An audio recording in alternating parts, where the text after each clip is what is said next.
afternoon, New York time, that is a no trade time period. I don't care who tells you that they can do this and do that.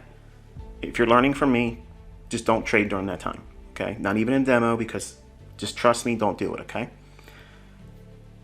As we go through the mentorship, you'll understand more reasons why I just can't give everything in one video, obviously. I want to, and I want to do 4-hour-long teachings, but I'm trying to make them palatable because I know majority of you don't have the attention span because you're new and you're just now discovering. So I'm trying to bear that in mind when I'm making these presentations.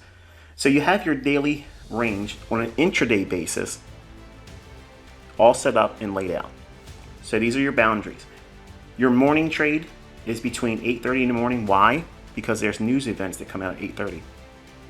All the way to noon, preferably around 11 o'clock. I generally don't like to take trades after 11 o'clock in the morning.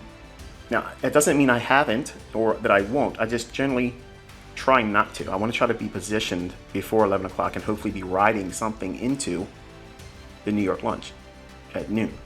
And then squaring positions or taking some off if I'm going to hold through the lunch and anticipate something going through to the close. And we'll talk about that when we get into profiles.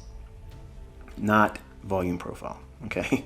The idea of the afternoon session, I wasn't going to teach that, but because I see a lot of nonsense on YouTube, I'm just going to teach it to you. Okay, so it's going to be a complete daily treatise on the entire daily range of indices.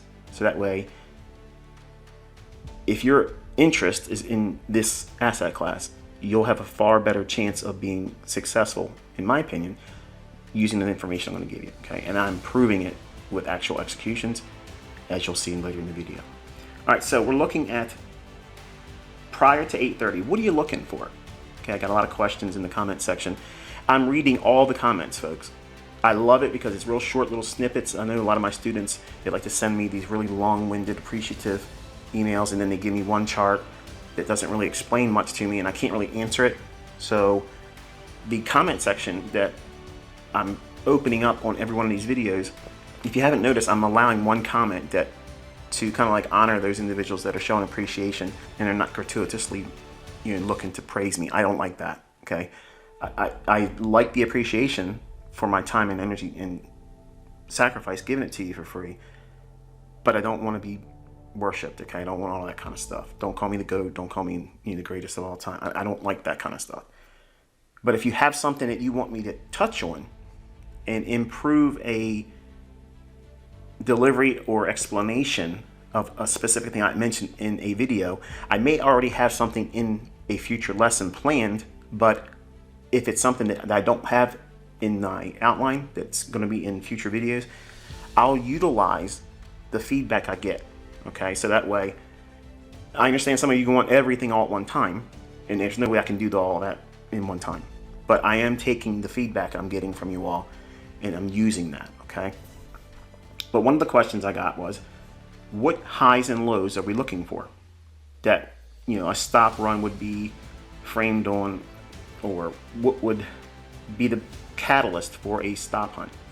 Well, prior to 8:30, if you look at that, okay, we'll just grab a horizontal ray, and we see this high here, and I'm utilizing this with the benefit of hindsight because this is how you're going to go back and back test everything. I want you to take a look at the high here,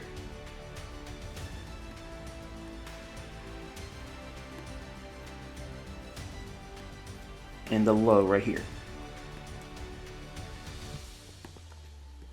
So prior to 8:30, in other words, to the left of that, on a 15-minute time frame, what's the most significant or obvious swing high and swing low? Swing high is this. It's a candle with a lower high to the left of it and a lower high to the right of it. 3-candle pattern, okay? It does not matter if the candles are up or down closes. You're just looking for a swing high, because above that's going to be buy side liquidity or buy stops, and a swing low prior to 8:30. That's a candle that has a higher low to the left and a higher low to the right of it. It's 3 candles. Again, it does not matter what the close of the candles are. It has absolutely no bearing on what I'm showing you here, because the swing points are where liquidity is going to be placed. Okay, so once you have these levels on your chart on a 15-minute time frame, then you can drop down into your first lower time frame for entry. That's your 5-minute chart. So let's do that now. All these things will be transposed right to the 5-minute chart. You won't lose anything, in case you're wondering. I know a lot of new people are afraid if they do something with the time frame, they'll lose their annotations. All right, so now we have this old high back here. Look at this price right there. Okay, that's going to be the high price on that particular candle right there. It's 45.14 and a half. This candle trades to 45.14 and a half. Exactly the same high. When we have that, but look closer, we have relative equal high, but we have it in multiple short-term highs that keep going higher. If there's 3 highs that go up like that, that's a classic 3 drives